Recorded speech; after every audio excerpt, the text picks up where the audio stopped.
Hello, ladies and gentlemen, and welcome back to the next part of my series going into the players participating in CT Mass Battle 2, coming at you on May 4th, 2019. In this part, we're going to be going over Hoji, one of the players invited from Connecticut. I have with me some notes as to Hoji's performance, if you'll indulge me while I pull that up, because it's gotten lost. But Hoji, primarily, in so much as I can see from my research, participates at NLBC, but I will be using a VOD from Data FGC down in Atlanta, who ran a pre-final round event a couple of weeks ago that Hoji went out to, and there's some good footage of him there.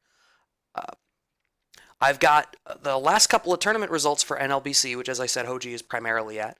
At NLBC 161, he got second place, losing to Arturo twice. And that's actually, I'm going to be looking at a match from that tournament as well. At NLBC 160, he took fourth, also losing to Sabin twice. At 159 and 158, he placed fifth, losing to Sabin, Tanachi, Idom, and Lex, respectively. So what we see here is someone that can regularly make it up and compete with the deep bracket participants of next level in the form of Hoji, as well as Tanachi, who is going to get his own episode, obviously, as another Connecticut participant. But so, to start off with, we're going to look at Hoji versus Dan Slip, a boxer match versus Hoji's Cody, a match that he wins, just like every other video in this series. My goal is to look at a video in which the player wins and a tournament match in which the player loses, and try to infer from that both where their strengths are and what it looks like when they are controlling a set, versus where their weaknesses are and what it looks like when they are the ones on the receiving end. So we're going to jump right into it here. As I hit my hotkey wrong, don't give me any flack, guys. We're going to start here with Hoji versus Dan Slip. I especially like being able to look at a boxer match because there's going to be a boxer in this exhibition series. So far, we see just a lot of neutral play, him walking back, lots of neutral jumps. I feel as though I've talked about this before, but with a character like Boxer, I'm going to pause because I want to finish this point, and then I want to highlight something about Hoji that just happened. With a Boxer player and other players that have these really far-reaching horizontal moves, like a Boxer dash straight, or perhaps a scissor kick from Bison, it can be hard to play footsies in a conventional way around that, wherein you walk back and forth out of range of the move, because the move has so far range, and the difference in the range from jab versus strong versus fierce, etc., etc. So what you sometimes see from these players is something wherein what they do is they'll neutral jump. And the goal is to come down with a button, and rather than displacing themselves horizontally around the hitbox of the move, they're displacing themselves vertically. We're seeing a little bit of that here from Hoji.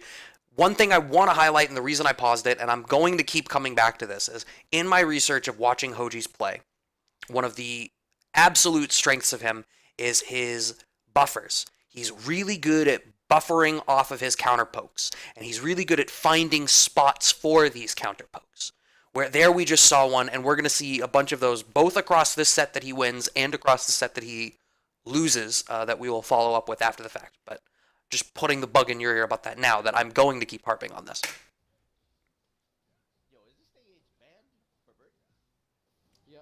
There's that EX dash straight. Gets the crush counter there, does Dan Slip. Stuck in the corner. So one disadvantage there of being a counter poke heavy player with relying on that counter poke is you get counter hit a lot if somebody wisens up to it. Lots of respect there from Dan Slip, and he gets in behind that command grab. No whiff punish there either from Dan Slip, swinging the pipe in front of his face. Using Zonk's strong anti-air there. Plus frames off the EX Zonk. Lots of respect out of Dan Slip. Doesn't even view reversal. So that EX, oh, and a nice crouching short to, I've talked about this a bunch of times, but if you're not in a position to be able to neutral jump, using those low, shallow hitboxes ends up being a decent enough way to punish the startup of a boxer dash punch. One of the things, going to EX Zonk there is a really fine idea because Dan Slip is in a tough situation in this round. V-Trigger, obviously a resource that doesn't carry over between one round and the next. So Dan Slip is put in a position of what he needs to have happen is the only way he wins the round is off of a big V-Trigger comeback. However, he's eating the mix-up after the plus frames on EX Zonk, so he's given a choice. He can guess in the mix-up, maybe lose the round. But if he guesses correctly, he still has V-Trigger available to try to make something happen. Or he has to pop a V-Reversal to get out of the mix-up situation and loses himself the ability to make a V-Trigger comeback. Elected to eat the mix-up, and ultimately it didn't end up working out, even after the V-Trigger confirmed. But neither here nor there. Finds it with the crouching short, does Hoji.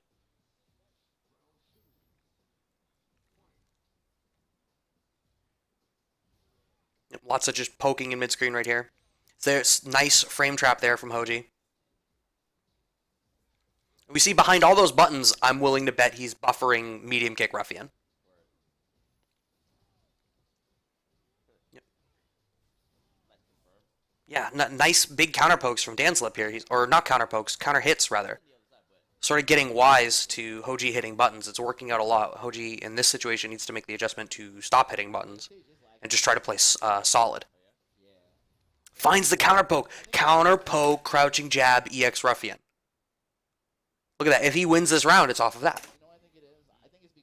Big hit there. Yep, this time burns the V-Reversal. He can't lose the game. Counter poke, crouch fierce into stuff again. And the rock protects him. Has to blow the V-Reversal on the EX Zonk again. And again, he's spending all this bar on EX Zonk. Wow, what a great spot to V-skill. -2 on the Zonk. Okay, gets hit out. So Hoji doesn't end up winning the round, but that could have been a huge round for him. And it was off of 2 big counter pokes.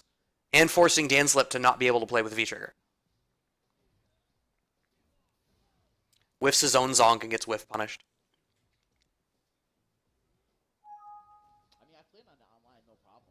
No whiff punish on that dash trade. Going to Tornado. We've not seen him go to that once. One thing to highlight, and I'll compare this to other Codys that I've watched play, is not every Cody that I've watched play has such a reliance on EX Zonk. That could be just a matchup thing here, but if I recall correctly, and we'll go into it as we look into his next match, I do believe that's a trend that I see in Hoji, is that he wants to set up the +2 off of that EX Zonk, or he gets the knockdown into the meaty pressure like he just did there. Using his own V-Reversal here. He's got really good position. He doesn't really need to play this round for V-Trigger in any real way. Danslip in a position where he has to V-Reversal out. He might not get V-Trigger now. +2. Yep, no, he definitely has to do it.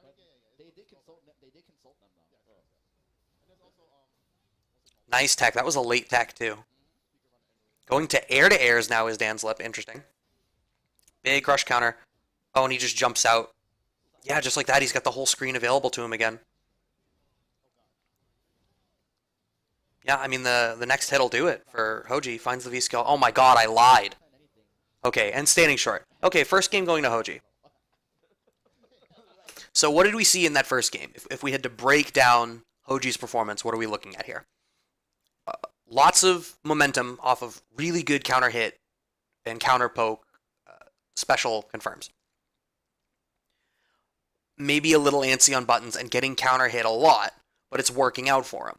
In this situation, too, I feel as though Danslip is giving Hoji more respect than he necessarily needs. It might be something to do with Hoji not being super familiar. I'm sorry, Danslip not being super familiar with this matchup. There's a lot of situations where Hoji's setting up like high rock toss to come down, and Danslip is giving perhaps a little more respect than it looks as though he needs to in my watching it. We're going to jump into the second game.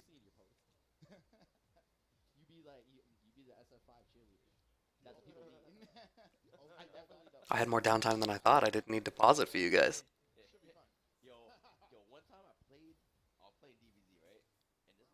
Yeah, so I do believe, having watched this set a couple of times, I do believe Hoji wins this 2-0. Yep. Trying to dance back out. There we see the neutral jump around the dash straight again. Although, interestingly enough, we see Danslip doing a similar thing around Zonk. Hoji playing so much around Zonk that Danslip can make sort of a similar approach, or he can at least try to. Yep. And a lot of respect on the rock again.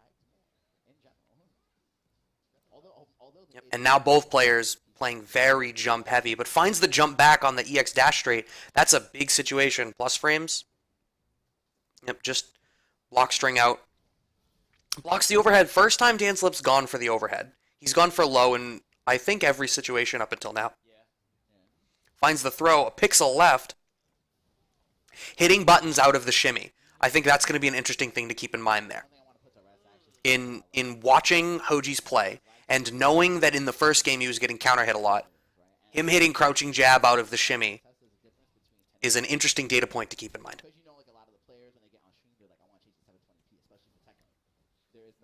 Blocking the dash straight, not challenging afterwards. Punishes the sweep on block, does Danslip.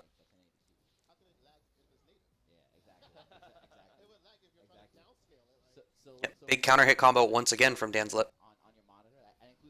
Counter poke jab into EX Zong. It's the second time now? Now that time, I think Danslip made the appropriate decision out of that. That's the first time we've seen Hoji go for that type of a setup. No, towards roundhouse underneath, but he steals corner back. Neutral jump stuff again to play around those dash straights.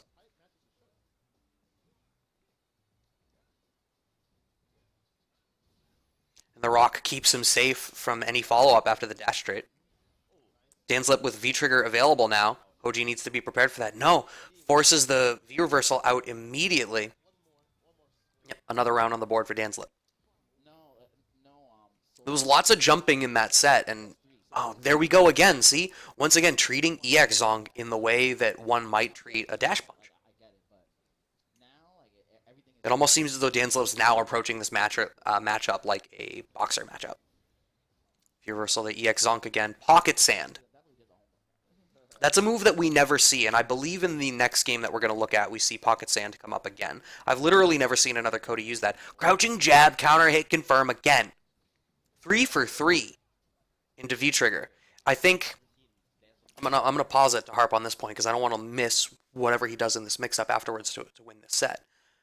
That's 3 for 3 now that with V-trigger available, Hoji goes for wake-up crouching jab and buffers off of it in order to win, or get the momentum at the very least, wherein he may win after. Now, what I would like to do, and we'll see if I have the time to do it, is to go back and look at the wake-up situations and see whether Hoji is committing to that defense on his wake-up without responding to what Danslip's doing, or if he's understanding the meaty situation that he's in and recognizing that Danslip is playing loose with his meaties. Is it sort of a back tech where he's playing for neutral tech situation? I'm curious to look at that. Hey guys, quick insert. I went back and looked over the crouching jab, counter hit, confirmed situations like I said that I wanted to do. Looks as though for most of them he was challenging a walk forward. However, on the third one, which if I'm not mistaken is the one wherein I said I would go back and do this investigation, Boxer, the wake-up situation was after a forward throw in the corner, and then Danslip's Boxer dashed forward. According to my frame data app, that's 17 frame recovery on the dash, and he's plus 17 on a throw, which many should have been 0. So it was a challenge from Hoji, or Danslip made some sort of greedy play, because Danslip's 3-frame jab should have won, or 3 frames standing short, rather, should have won, but looks as though he played a little bit more greedy. So this is just my insert for having done that homework. And we'll go back over it after we've finished the set.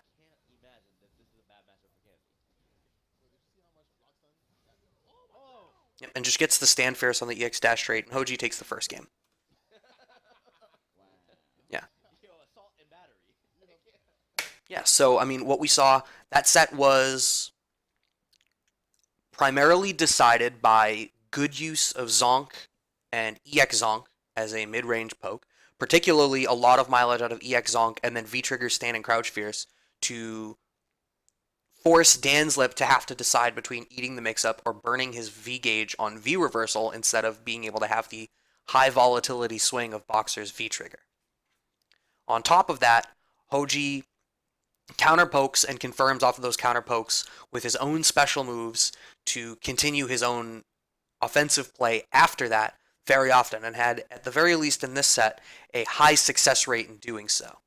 Okay, so we're gonna now, as long as my machine doesn't break, look back over to a different set here. So this comes courtesy of +2 on block presented by Data FGC. This was their pre-final round event that they ran before final round a couple of weeks ago that Hoji was down at. And he's here playing against Neon. This is going to end up being a 3 out of 5 set. I believe they ran the whole tournament as 3 out of 5 to follow CPT rules. Neon a very prolific Colleen player now in North America, I believe, or at the very least, one of the more reputable ones. Colleen is another character matchup that is extra interesting to be looking into for the purposes of CT Mass Battle because Groovy Mango is a Colleen player. So, on top of being able to assess Hoji as a player, we get to look additionally at his approach to the Colleen matchup. So we're going to hop right into this here.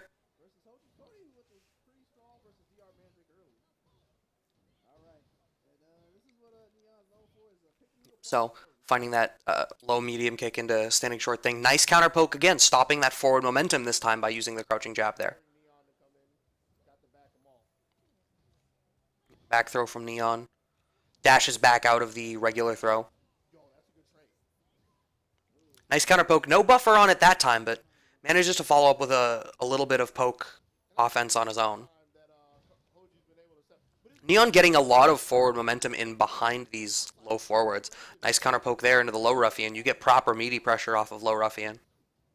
Counter poke blowing up the EX zonk, but finds a stand roundhouse. Hit confirm into V-trigger. Once again blowing up the zonk does Neon. Hoji takes the round, but Neon did a really good job in that round of stopping the zonk pressure. Something we weren't seeing in the previous game. And to be frank, there were some Cody players in the greater Boston area for a time, maybe not now in Season 4, but you didn't see it very much there either. The frame trap in the corner, bites in the tick throw. Counter poke! That's the second time now I highlighted it in the match that he won against Danslip. In the shimmy, Hoji is more likely to hit a button. He's both times worked. Against Danslip, it worked for him, and he got the V-trigger confirm. And now here, he gets the standing short V-trigger confirm into some pressure. Gets the just frame. Sets up meaty grab. Just backs the hell off, does Neon. Doesn't want anything to do with it. So, interesting here. Now that Colleen has popped a V-trigger, she can no longer get out of that mix-up off of EX Zonk. She has to eat that. Walks back, because he has the room for it to walk back into the corner. Wow, great defense.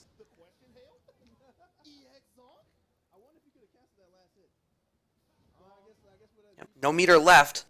Throw tech from Neon. Any poke will do it for Hoji, but let's see what he does. No, that's unfortunate. Just jumps in behind the fireball. Good presence of mind from Neon. And Hoji, we didn't see it very much in the Danslip game either, but it looks as though Hoji doesn't use Tornado particularly often. Instead electing to, rather than throwing Tornado, just throwing Zonk.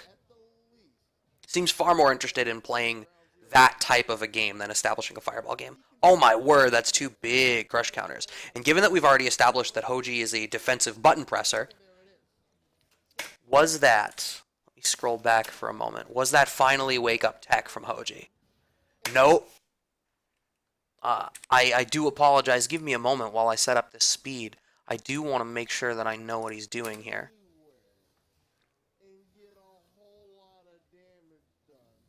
Yep, throw tech from Hoji. And then, yep, finally throw techs. Now that's interesting to me because, like I said, we've not seen him biting in the shimmy. But Neon had established a lot, particularly in this round, crouching short, or crouching jab, rather, as a tick throw setup. So he was bound to bite eventually, and good presence of mind from Neon to keep going with it to try to finish out the round. What's the setup? Nope, wake up V-skill, doesn't want anything to do with it. Plus frames off of it, sweep into V-trigger. V-trigger now from Neon. Oh, hit with the short. I wonder if that was an option select. That was a nice series from Colleen. But yeah, so I mean, so far for this first game, what we're looking at from Hoji is a lot of the stuff that we saw in the Danslip game, where when he was taking damage, it was a lot of counter hits. It was a lot of him hitting buttons or doing something and getting counter hit out of it. In the Danslip game, he still managed to get the better of it. But here, it looks as though Neon, 3 consecutive crush counter roundhouses in the corner is a big deal. It's a lot of damage. Now just walking him down is Neon, but a nice anti-air there. Some of this could be as well, you know, Cody might be in a situation where, and it's hard for him to play around these buttons from Colleen. We're seeing Neon do things. Wow, nice. I didn't think he'd had the stun there to be able to do it. Oh, that was an attempt at... So that was cool. That was actually a throw option select, where he did the throw, and then you immediately saw him go into the V skill. I think against literally anyone else in the cast but Colleen, maybe Ibuki?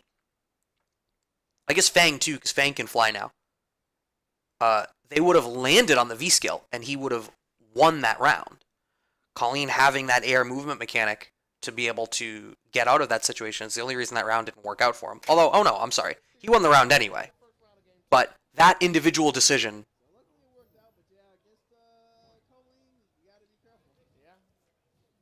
Now we see already... Here's something interesting. We're seeing a little bit more tornado throw out of Hoji already. And it tells me, there's the Wake Up Pocket Sand. I alluded to the fact that he does that additionally in this set. And he is quite sincerely the only Cody that I've seen to use Wake Up Pocket Sand. Standing short, EX Zonk, finding purchase for him again. Yeah, I mean, I don't know if you guys can hear it, but the commentator here just said the same thing. He's really good at finding the gap for that standing short and making something happen for himself. I've spent a little bit of time before recording this series watching a lot of games from him to try to pick some stuff out. And that's probably, once again, crouching jab EX Zonk. Unfortunately, Neon with a little bit of health left. And just hit with the dash up short. So, one thing I sort of wish he would do, and I feel as though I might have mentioned this on the Groovy Mango episode, in talking about the Colleen matchup, is once that V-trigger pops, you are dealing with that volatile horizontal movement again. Much the same like you might against a Boxer or a Dictator or a Urian. That's the sort of best reward situation for a Colleen there, is that dash up short target combo to be able to make something happen. Max range V skill. Standing short EX Zonk. I needed like a counter. Oh, just walks in back throw. And there his own OS from Neon to be able to make this happen. And once again, that's 2 for 2 now. And he just wakes up. I'm actually going to go back and see if we can discern what he was doing, because he didn't get a hit cross up. I don't know if he hit a... It wasn't a counter hit, actually. I wonder what he was doing. Did he just anticipate a cross up? Yeah, I think perhaps he anticipated a cross up. I can't rightly come up with any other reason why he might have gotten hit there.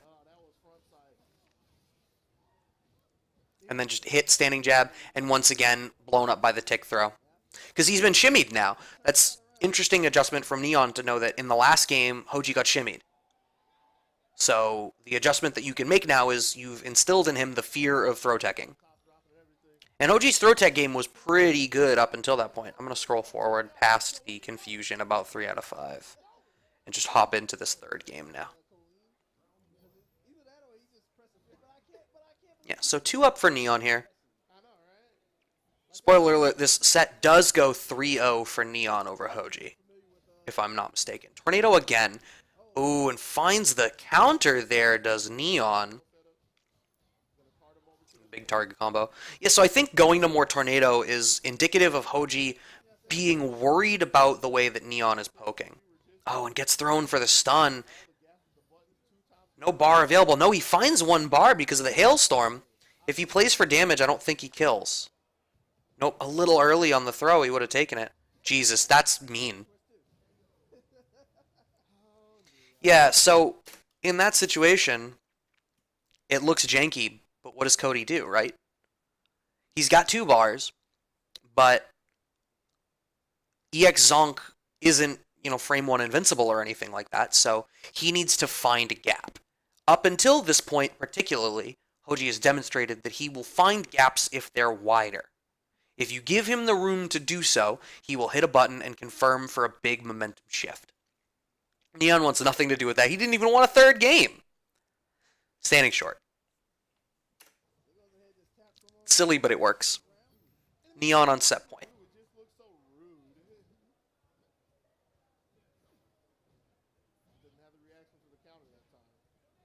Nice anti-air there. Finds a second one, actually. The The fact that you hit her and the hailstorm goes away is something that bugged me when I tried to play her, but it works out nicely here for Hoji. But no, gets hit anyway. Gets the Parabellum Oki. V-skill through. Now, once again, that's showing rather than dealing with the throw, he'll hit a button. You know, V-skill is committal in much the same way that a button would be. V-reversal out, doesn't want to deal with the EX hailstorm. Wow, nice whiff punish there from Neon, too. V-skill again. Now he gets the Oki. No, backdash from Neon doesn't eat the command grab. With the V-skill available, yeah, that kills. And he's done. Yeah. So, what we have here for Hoji is a player who is very good at finding the gaps, making something happen accordingly. Strong neutral, great counter-poking patterns. What it looks like when he loses is someone capitalizing on the fact that he is more willing to counter-poke and try to find those gaps. With that comes experimentation, and with that experimentation, if you can get wise to it and punish him for his defensive patterns and put him on the back foot, it's going to make it more difficult for him. And that's what it looked like there in the Neon set. Strong enough neutral that his Zonk-style Oki didn't really work, which already puts him in a defensive position.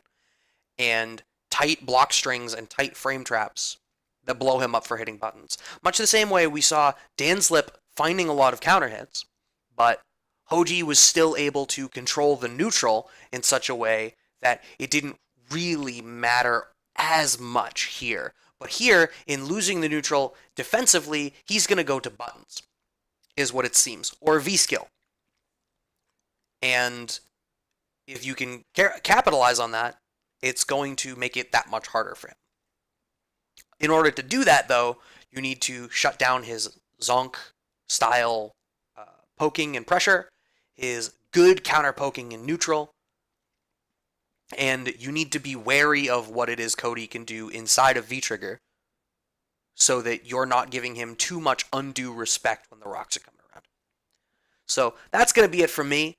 This has been the episode on Hoji. I will be bringing you guys the rest of these episodes over the next couple of days, as well as a final predictions video after I finished everything off, where I'm going to go through and do my own fantasy bracket. Once again, it will be happening on May 9th, 2019, which you can find all of the information here on the video that I have so rudely put my own face over. And I want to thank all of you for giving me the feedback on the first two videos. I'm actually re-recording this one specifically to use the webcam that I invested in to try to up the ante a little bit on these videos. So thank all of you for tuning in. If this is something you like, give a follow and a subscribe, etc. All the socials. I'm going to try to keep up with this type of content, as well as more informational or tutorial style content to help newer players learn new concepts later on. So thanks for tuning in, and that'll be it for me for this time.